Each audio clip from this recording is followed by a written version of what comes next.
Et votre invité aujourd'hui dans la grande interview en direct sur Boursorama, c'est Julia Bijawi. Bonjour. Bonjour. Cofondatrice de Frishti. Vous êtes décollée de votre associé. Exactement. Et néanmoins mari d'ailleurs. Et néanmoins mari. Il vous a laissé sortir. Tout à fait. C'est rare Bon. qu'on ne soit pas ensemble. Mais... Je sais. Il n'est pas caché quelque part. Bon, merci d'être là avec nous en direct sur Boursorama. Alors Frishti, pour celles et ceux qui ne connaîtraient pas encore, en même temps quand on n'est pas parisien, on peut ne pas connaître évidemment. Votre credo, c'est la préparation et la livraison. Préparation, j'insiste, et livraison, sinon vous seriez qu'un Foodora et un Uber Eats. Vous avez vu, j'ai préparé. La préparation de votre credo, c'est ça, c'est le positionnement, il est clair, c'est des bons produits, c'est des bons plats cuisinés, voilà, faits par la grand-mère. Tout ça à des prix raisonnables, c'est ça votre positionnement. Il faut expliquer que déjà le marché est énorme. Enfin, il part de très petit, mais il double chaque année. C'est ça les chiffres? C'est un marché qui double chaque année? Si je n'ai pas les chiffres exacts, mais effectivement, c'est un marché qui se digitalise vitesse grand V, que ce soit le marché de la livraison de repas ou le marché de la livraison de courses. Et donc, c'est vrai qu'on assiste en ce moment à beaucoup de changements sur ce marché.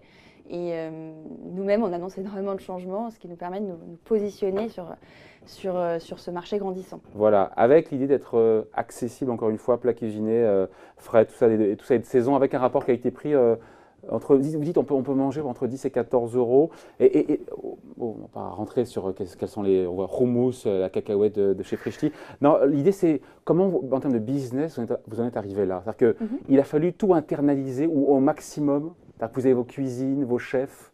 Alors en fait, tout est parti d'une promesse pour le client. On s'est dit comment est-ce qu'on essaye de rendre le bon enfin possible au quotidien. Notre constat, c'était que les gens étaient de plus en plus pressés, mais pour autant avaient un vrai besoin de savoir ce qu'ils avaient dans leur assiette, un vrai désir de qualité. Et donc, si on arrivait à associer des bons produits, le tout cuisiné et livré de manière la plus pratique qui soit à un prix abordable, on arriverait à combiner. Mais c'est un peu la gageure, parce que quelque part c'est une gageure. On se dit que manger de la bonne qualité, frais, ça a un prix. Et on se dit qu'effectivement entre 10 et 14 euros pour un repas complet. Il faut voir après la taille des quantités, hein, si c'est, je ne me rends pas compte. Mais Exactement. Donc, en gros, l'idée était de comment on rend ce pari impossible possible comment en repensant un modèle. Concrètement, quand on soulève le capot. Quand on soulève le capot, qu'est-ce qu'on voit? On est une boîte de food, on a une boîte de logistique, on a une boîte technologique. On a développé énormément exactement d'outils en interne pour pouvoir à la fois gérer un système logistique qui nous permette de livrer le client de manière peu chère, parce qu'il ne faut pas se leurrer, faire des livraisons à domicile, ça peut coûter très cher. Donc comment est-ce qu'on invente un système? Vous ne gagnez pas d'argent là-dessus, vous gagnez de l'argent sur Exactement. le plateau. L'idée est de ne pas en perdre voilà. déjà, parce qu'effectivement, quand on se veut être un service du quotidien qui est utilisé tous les jours pour bien boire, bien manger, il faut développer des solutions qui permettent de se faire livrer, pas pour 5 euros, mais plutôt pour 1,50 € tous les jours. Donc comment est-ce qu'on réinvente un système logistique pour que ce soit possible? Donc ça, on s'est attaché à construire cela pour que ce soit à la fois rapide et peu cher. Et idem sur les produits frais, comment est-ce que, sans rajouter de conservateurs, sans rajouter d'opercules, etc., on apprend à construire une chaîne d'approvisionnement, à construire des modèles de forecast qui nous permettent de faire du frais à grande échelle, avec le même niveau de qualité, avec le même niveau de fraîcheur. Alors, à grande échelle, c'est là où je me suis dit en réfléchissant, parce que j'ai réfléchi avant de vous recevoir, que votre défi aujourd'hui c'est du Paris, c'est de l'Île-de-France, j'ai vu, il y aurait du Bordeaux et du Lyon d'ici à la fin de l'année, vous avez vu, j'ai suivi. C'est gérer votre croissance qui est très rapide. C'est le défi de toutes les boîtes, mais essentiellement la vôtre, parce que le problème, c'est quand on se trouve en rupture de stock sur un plat cuisiné à 12h30. Alors vous me direz, j'ai vu, on vous a posé la question, je ne sais plus en quelle interview, vous avez dit oui, mais c'est pour montrer que c'est frais, qu'on ne peut pas servir tout le monde. Oui, mais c'est déceptif pour le client de se dire qu'à 12h30, il n'aura plus ce qu'il voulait. Il faut gérer ce développement-là. C'est ça votre principal défi aujourd'hui, Julia Bijawi? Alors, oui, il y a d'autres défis. Il y a deux questions. Il y a effectivement comment fournir la meilleure des expériences clients toujours au client. Et je pense que c'est lui offrir le meilleur choix possible, le plus large, mais pas forcément tel plat ou tel plat. C'est avoir suffisamment de choix. Et nous, on a chaque jour une quinzaine d'entrées, une quinzaine de plats, une quinzaine de desserts, toujours disponibles au choix du client. Et après, sur le défi du coup plus structurel, qui est le défi de croissance, effectivement, contrairement à d'autres startups, on est ancré dans le réel. On a des cuisines, on a des entrepôts logistiques, on a 300 personnes qui travaillent tous les jours. Elles sont à côté de Rungis. D'accord. Pratique. Pratique, exactement. Donc ce que je reçois à Puteaux, à Boulogne, nos studios ils sont à Boulogne, vous livrez à Boulogne? On livre à Boulogne, oui. C'est préparé depuis Rungis? Oui, tout à fait. Et comment ça arrive en une demi-heure? On a des relais logistiques dans Paris et notre temps moyen de livraison est de 18 minutes aujourd'hui. Donc on est encore plus... Comment on fait de Rungis à Boulogne? En 18 minutes. On prépare tous les jours nos produits, on transforme des produits bruts que l'on cuisine. D'accord, ils sont déjà dans un centre de logistique. Exactement. Il y en a combien? On livre nos centres logistiques. Il y en a combien? 8, exactement. Ils sont j'imagine bien. Ils sont bien répartis pour desservir l'ensemble de Paris le plus rapidement possible. Bon. Encore une fois, question sur les rivaux, parce que c'est vrai qu'il ne faut pas vous comparer avec les Foodora et compagnie, ce serait une ineptie. Vos vrais concurrents, c'est quoi? C'est Kitok? C'est ça de Carrefour qui l'a racheté. C'est Food Chéri racheté par Sodexo. C'est comme ça que vous finissez peut-être d'ailleurs, non? Vous ne souhaitez pas prendre un gros chèque un jour et se faire racheter par une grosse boîte? C'est pas l'ambition à la date. On souhaite rester indépendant. Nos concurrents, le marché est infiniment large. Il y a autant de concurrents qu'il y a d'options chaque jour pour le client de consommer. Qui est votre principal concurrent? Kitok ou Food Chéri? Ça dépend du moment de la journée et de la semaine. Nous, notre ambition, c'est vraiment de servir le client avec une offre qui évolue au fil de la journée et au fil de la semaine. Donc c'est pour ça que vous avez des plats cuisinés, vous avez des kits recettes et vous avez des produits bruts à acheter à l'unité, le tout à chaque fois livré en Oui, mais sur le plateau, repas encore une fois, bien frais et tout. C'est la même promesse. C'est aussi bien Food Chéri que la boulangerie d'en bas de votre bureau. Ah, c'est vrai ça. Sur le soir, c'est aussi bien l'abonnement à un kit recette que le supermarché en bas de chez vous. Enfin, c'est vraiment très très large. Et donc nous, notre métier, c'est de répondre le mieux possible à la promesse que l'on fait à nos clients, ne jamais les décevoir, parce que c'est uniquement comme ça qu'on a grandi, grâce aux gens qui sont revenus et à nos clients qui en ont parlé autour d'eux. Et en fait, si dans la nourriture, il y a tellement d'occasions de consommer, si vous faites bien votre travail, les gens reviennent et ils en parlent autour d'eux et c'est le principal levier de croissance. Juliette Bijaoui, on va parler juste après de la livraison, encore une fois, de courses, parce que ça vient de lancer, c'est hyper intéressant.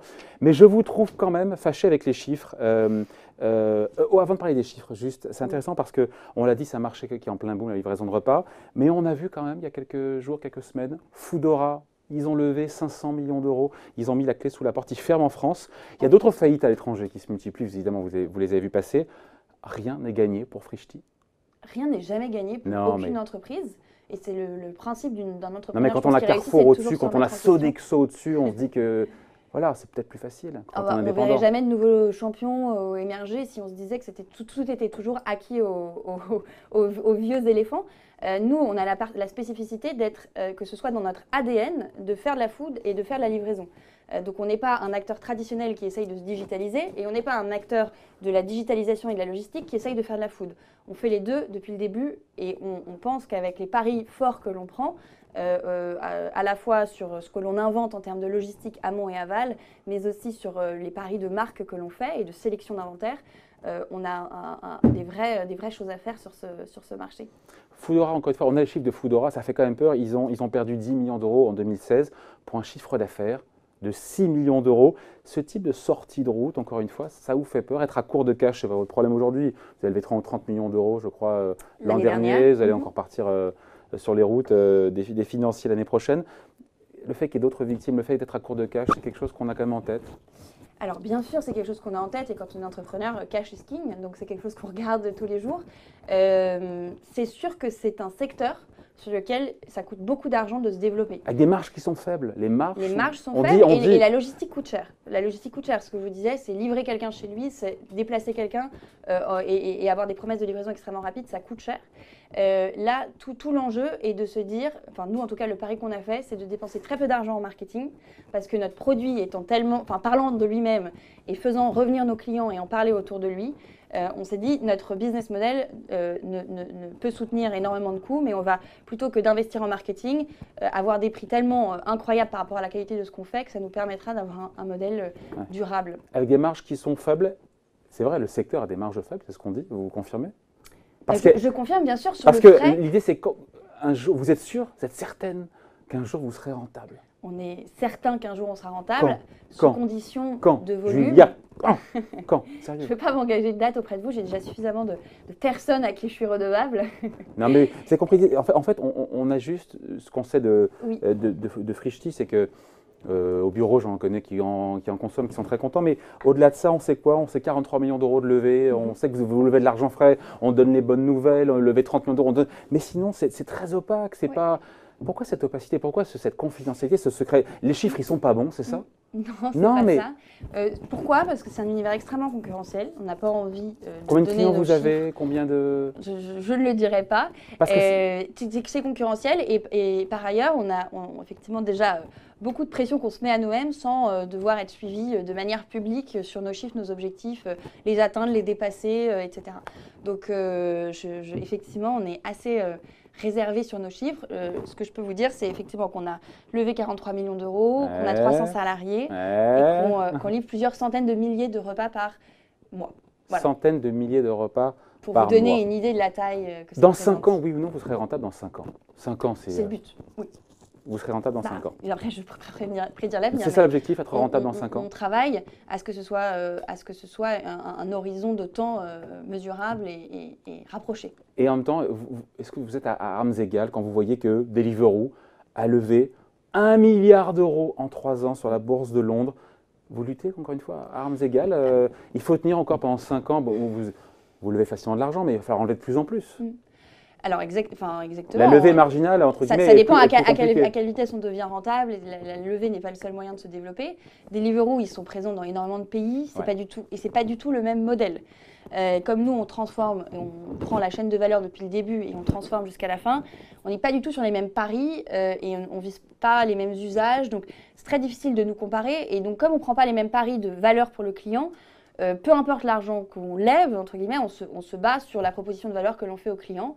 Et à date, je pense qu'on n'a vraiment pas à rougir par rapport aux livreurs de restaurants. Alors, un petit mot, évidemment, il faut en parler. Vous vous lancez dans la livraison de courses avec des produits de qualité. Vous affirmez que vous ferez 15 minutes, c'est ça? On se ferait livrer en 15-20 minutes à Paris, c'est ça? C'est déjà avéré, on livre en moyenne en 18 minutes à Paris et en 15 minutes pour plus de la moitié des Parisiens. Bon, l'offre, je vais aller voir rapidement, mais c'est normal, c'est le début.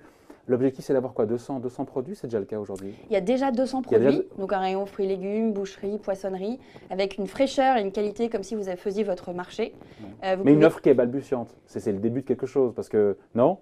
C'est une proposition dont on est déjà assez content, qui vise à s'étoffer, parce qu'aujourd'hui, on pourrait passer de 200 à doubler le nombre de produits. Et ce n'est pas là non plus l'objectif, sinon, en fait, sinon vous seriez en frontal avec les Amazon, les Leclerc, les Carrefour. Tout à fait, on vise à rester sur une offre sélectionnée, c'est-à-dire à avoir un choix de moutarde. Qu'est-ce qu'ils ont vos œufs? Qu'est-ce qu'ils sont vos œufs? Votre moutarde? Nos œufs, ils sont bio, ils sont locaux. Notre moutarde, elle vient de la dernière moutarderie de Ils sont locaux, Dijon. mais ils ne sont pas low cost, vos œufs.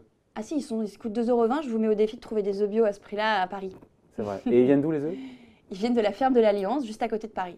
Donc on essaye de travailler un inventaire qui soit au plus près de Paris, au plus local et avec une charte qualité assez précise. Et surtout avec mais c'est pas un fraîcheur. truc de bobo, c'est pas un truc où on se fait matraquer sur les prix. C'est ça aussi, il y a toujours cette idée, cet ADN de se dire on offre de la qualité, mais en même temps on fait attention au prix, c'est ça? Alors exactement, ce triptyque du bon rapport qualité-prix. Donc l'idée est de choisir une référence par produit, donc par exemple une moutarde, un jambon, parce que multiplier les références, ça ne fait que multiplier le choix pour le client. C'est plutôt anxiogène et ça ne permet pas aussi d'avoir une vraie fraîcheur. Nous, avoir restreint l'inventaire nous permet d'avoir une vraie fraîcheur sur la sélection que l'on offre aux clients. Et après, évidemment, qu'on sélectionne chacun de nos produits en ne faisant pas le meilleur choix de qualité qui pourrait exister. On ne vend pas du luxe, on vend le bon rapport qualité-prix pour tous les jours. Après, c'est évident que la qualité a un prix et que donc on n'est pas low cost, mais on n'est pas déraisonnable et on vise à avoir des prix du quotidien. Et les prix que vous avez là se comparent extrêmement bien aux prix que vous pouvez trouver au supermarché en bas de chez vous. Ouais, c'est pas le même positionnement, mais il y a des mastodontes qui sont juste à côté. Il va falloir brouter entre les pattes des mammouths. Encore une fois, il y a Amazon, enfin c'est quand même Amazon qui maîtrise le mieux la livraison, l'expérience client aussi, qui a signé un accord, encore une fois, avec Monoprix pour livrer donc, des produits alimentaires. Au-delà de ça, je disais Carrefour qui a racheté Kitok, Sodexo, Food Cherry. Si on vient voir avec un chèque, avec 6-0, c'est pas une histoire qui se finira comme ça. Et tant mieux pour vous, c'est génial, c'est merveilleux d'être parti il y a 3 ans, c'était votre chérie. Je n'en ai aucune idée à date, c'est pas l'objectif. Nous, à date, on a évidemment...